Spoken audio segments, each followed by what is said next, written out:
My YouTube channel. ಇವತ್ತು ನಾನು ಬಂದಿದ್ದೀನಿ ಒಂದು ಒಳ್ಳೆ ರೆಸಿಪಿ ಜೊತೆ. ನಮ್ಮಮ್ಮ ಮಾಡೋ ಬದನೆಕಾಯಿ ಕರ್ರಿ ಅನ್ನೋ ರೆಸಿಪಿ ಜೊತೆಗೆ. ಏನಂದರೆ ಇದಕ್ಕೆ ಮೊದಲಿಗೆ ಒಂದು ಪಾತ್ರೆ ಅಥವಾ ಒಂದು ಬಾಣಲೆನಲ್ಲಿ ಒಂದು 3ರಿಂದ 4 ಸ್ಪೂನ್ರಷ್ಟು ಜೀರಿಗೆನ ಡ್ರೈ ರೋಸ್ಟ್ ಮಾಡ್ಕೋಬೇಕು. ಚೆನ್ನಾಗಿ ಈ ಥರ ಯಾವುದೇ ಆಯಿಲ್ ಆಗದಿರ ನೀಟಾಗಿ ಈ ಥರ ಡ್ರೈ ರೋಸ್ಟ್ ಮಾಡ್ಕೊಳ್ಳಿ. ಇದು ಸುಲಭವಾಗಿ ಆಗೋಗುತ್ತೆ. ಇದಕ್ಕೆ ಬೇಕಾಗಿರೋದೇ ಒಂದು 4-5 ಇಂಗ್ರೀಡಿಯೆಂಟ್ಸ್ ಅಷ್ಟೇ. ಬದನೆಕಾಯಿ ಎಣ್ಗಾಯಿ ಮಾಡೋದಕ್ಕಾದರೆ ಸ್ವಲ್ಪ ಟೈಮ್ ಹಿಡಿಯುತ್ತೆ, ಬಟ್ ಇದು ಒಂದು 4-5 ಮಿನಿಟ್ಸ್ನಲ್ಲಿ ಆಗೋಗುತ್ತೆ. ಜೀರಿಗೆನ ರೋಸ್ಟ್ ಮಾಡಿ ತೆಗೆದಿಟ್ಕೊಂಡ ನಂತರ ಒಂದು 3 ಸ್ಪೂನಷ್ಟು ಕೊತ್ತಂಬರಿ ಕಾಳನ್ನು ಈ ಥರ ಡ್ರೈ ರೋಸ್ಟ್ ಮಾಡ್ಕೋತಾ ಇದ್ದಾರೆ. ನೀಟಾಗಿ ಸ್ವಲ್ಪ ಗೋಲ್ಡನ್ ಕಲರ್ ಬರೋವರೆಗೂ ಡ್ರೈ ರೋಸ್ಟ್ ಮಾಡಿಕೊಂಡ್ರೆ ಸಾಕಾಗುತ್ತೆ. ಅದಾದಮೇಲೆ ಸ್ವಲ್ಪ ಒಣ ಮೆಣಸಿನ್ಕಾಯಿ, ಯಾವುದಾದ್ರೂ ಮೆಣಸಿನ್ಕಾಯಿ ಸ್ವಲ್ಪ ಖಾರ ಇರೋದು ತಗೊಳ್ಳಿ. ಯಾಕಂದರೆ ಇದಕ್ಕೆ ಬೇರೆ ಯಾವುದೇ ಮೆಣಸಿನ್ಕಾಯಿ ಅಥವಾ ಖಾರ ಪುಡಿ ನೆಕ್ಸ್ಟ್ ಖಾರಕ್ಕೆ ಹಾಕೋದಿಲ್ಲ. ಅದಕ್ಕೋಸ್ಕರ ಸ್ವಲ್ಪ ಖಾರ ಇದ್ರೂ ನಡೆಯುತ್ತೆ. ಖಾರ ಕಡಿಮೆ ತಿನ್ನೋದಾದರೆ ಸ್ವಲ್ಪ ಬ್ಯಾಡಗಿ ಮೆಣಸಿನ್ಕಾಯಿ ಆ ಥರದ್ದು ಬೇಕಾದರೆ ನೀವು ಆ್ಯಡ್ ಮಾಡ್ಕೋಬೋದು. ಈ ಥರ ಸ್ವಲ್ಪ ಡ್ರೈ ರೋಸ್ಟ್ ಮಾಡ್ಕೊಂಡ ನಂತರ ಆ 3 ಇಂಗ್ರೀಡಿಯೆಂಟ್ಸ್ನ ತಣ್ಣಗಾದ ನಂತರ ಗ್ರೈಂಡ್ ಮಾಡ್ಕೊಳ್ಳಿ.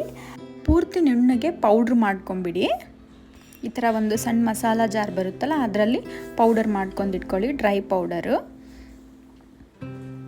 ಕೊಬ್ಬರಿ ಅದೆಲ್ಲ ಏನೂ ಬೇಕಾಗೋದಿಲ್ಲ. ನಿಮಗೆ ಬೇಕು ಕೊಬ್ಬರಿ ಅನಿಸಿರೋ ಒಣ ಕೊಬ್ಬರಿನ ಸ್ವಲ್ಪ ತುರಿದ್ಬಿಟ್ಟು ಮಿಕ್ಸಿ ಮಾಡ್ಕೊಳ್ಳಿ. ಈ ಥರ ಪೌಡ್ರ್ ಮಾಡ್ಕೊಂಡ ನಂತರ ಗೋಡಂಬಿ ತೊಗೊಳ್ಳಿ. ಒಂದು 10ರಿಂದ 12 ಅಥವಾ ಒಂದು 15 ಅಂದ್ಕೊಳ್ಳಿ. ಇದು ನಿಮಗೆ ಗೋಡಂಬಿ ಅಲರ್ಜಿ ಇದೆ, ಇಷ್ಟ ಇಲ್ಲಾಂದರೆ ಇದ್ರ ಬದಲಾಗಿ ಎಳ್ಳನ್ನು ಕೂಡ ಹುರಿದ್ಬಿಟ್ಟು ಪೌಡ್ರ್ ಮಾಡ್ಕೋಬೋದು.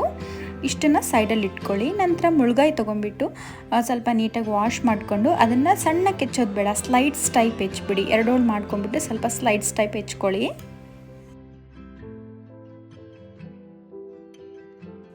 ಇಷ್ಟಿಷ್ಟು ಇದ್ದರೆ ಸಾಕು. ತೀರಾ ತೆಳುವಾಗಿ ಸ್ಲೈಡ್ಸ್ ಹೆಚ್ಕೊಬೇಡಿ, ಸ್ವಲ್ಪ ದಪ್ಪ ಇದ್ದರೆ ನಡೆಯುತ್ತೆ. ಈ ಥರ ಎಲ್ಲನೂ ಅದೇ ರೀತಿಯಲ್ಲೇ ಕಟ್ ಮಾಡ್ಕೊಂಬಿಡಿ. ಈರುಳ್ಳಿ ಎಲ್ಲ ಏನೂ ಬೇಕಾಗಿಲ್ಲ. ಆ್ಯಕ್ಚುಲಿ ಈರುಳ್ಳಿ ಬೆಳ್ಳುಳ್ಳಿ ಇಲ್ಲದೇ ನಮ್ಮ ಗ್ರೇವಿ ಆಗೋಗುತ್ತೆ. ಈ ಥರ ಸ್ಲೈಡ್ಸ್ ಥರ ಕಟ್ ಮಾಡ್ಕೊಂಡ್ಮೇಲೆ ಮುಳ್ಗಾಯಿನ ಕಟ್ ಮಾಡಿಬಿಟ್ಟು ನೀರಲ್ಲೇ ಹಾಕಬೇಕು. ಹಂಗೆ ಪ್ಲೇಟಲ್ಲಿ ಇಟ್ಕೋಬಾರ್ದು, ಬ್ಲ್ಯಾಕ್ ಆಗೋಗುತ್ತೆ ಎಲ್ಲ. ನೀರಲ್ಲಿ ಹಾಕಿದರೆ ಆ ಥರ ಬ್ಲ್ಯಾಕ್ ಏನೂ ಆಗೋದಿಲ್ಲ. ಈ ಥರ ನೀಟಾಗಿ ಮತ್ತೊಮ್ಮೆ ವಾಶ್ ಮಾಡ್ಕೊಂಡ್ಬಿಟ್ಟು ಸೈಡಲ್ಲಿ ಇಟ್ಕೊಂಡಿರಿ.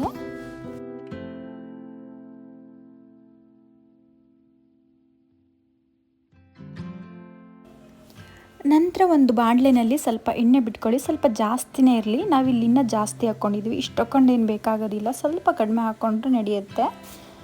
ಸೊ ಕಾದಿರ್ತಕ್ಕಂಥ ಎಣ್ಣೆಯಲ್ಲಿ ನಾವು ಆವಾಗಲೇ ಸ್ಲೈಡ್ಸ್ ಥರ ಕಟ್ ಮಾಡಿ ಇಟ್ಕೊಂಡಿರ್ತಕ್ಕಂಥ ಪೂರ್ತಿ ಎಲ್ಲ ಮುಳ್ಗಾಯಿನೂ ಹಾಕಿಬಿಡಿ. ಎಣ್ಣೆಯಲ್ಲಿ ಹಾಕಿಬಿಟ್ಟು ಸ್ವಲ್ಪ ಚೆನ್ನಾಗಿ ಫ್ರೈ ಮಾಡ್ಕೊಬೇಕು. ಇದು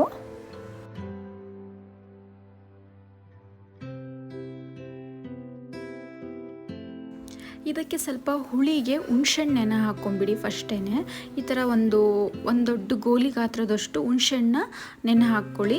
ಆಮೇಲೆ ಇದು ಬೇಯುವಾಗ ಸ್ವಲ್ಪ ಒಂದು 3/4 ಭಾಗ ಬೆಂದಿದೆ ಅಂದುವಾಗ ಉಪ್ಪು ಹಾಕ್ಕೊಂಬಿಡಿ. ಚೆನ್ನಾಗಿ ಉಪ್ಪನ್ನು ಹೀರ್ಕೊಳ್ಳುತ್ತೆ ಮುಳ್ಗಾಯಿ. ಸೊ ದಟ್ ಆಮೇಲೆ ನಾವು ಪೌಡ್ರ್ ಮಾಡಿ ಇಟ್ಕೊಂಡಿದ್ವಲ್ಲ ಆವಾಗಲೇ ಜೀರಿಗೆ ಪೌಡ್ರು, ಅದನ್ನೆಲ್ಲ ಪೂರ್ತಿಯಾಗಿ ಆ್ಯಡ್ ಮಾಡಿ. ಇದಕ್ಕೆ ಆ್ಯಡ್ ಮಾಡಿದ ನಂತರ ಮತ್ತು ಗೋಡಂಬಿನೂ ಕೂಡ ರುಬ್ಕೊಂಡು ಇಟ್ಕೊಂಡಿದ್ವಲ್ಲ ಅದನ್ನು ಕೂಡ ಆ್ಯಡ್ ಮಾಡ್ಕೋಬೇಕು.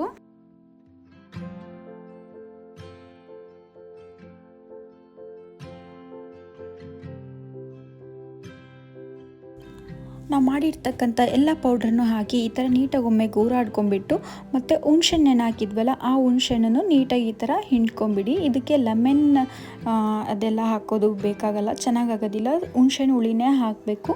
ಇದು ಹಾಕಿದ್ದೆಲ್ಲ ನಂತರ ಒಂದು ತುಂಡು ಬೆಲ್ಲ, ಅಂದರೆ ಒಂದು ಸಣ್ಣ ಗೋಲಿ ಗಾತ್ರದಷ್ಟು ಬೆಲ್ಲ ಹಾಕ್ಕೊಳ್ಳಿ. ಅದರಲ್ಲಿರ್ತಕ್ಕಂಥ ಕಹಿ ಅಂಶ ಎಲ್ಲ ಹೋಗುತ್ತೆ ಬೆಲ್ಲ ಹಾಕೋದ್ರಿಂದ.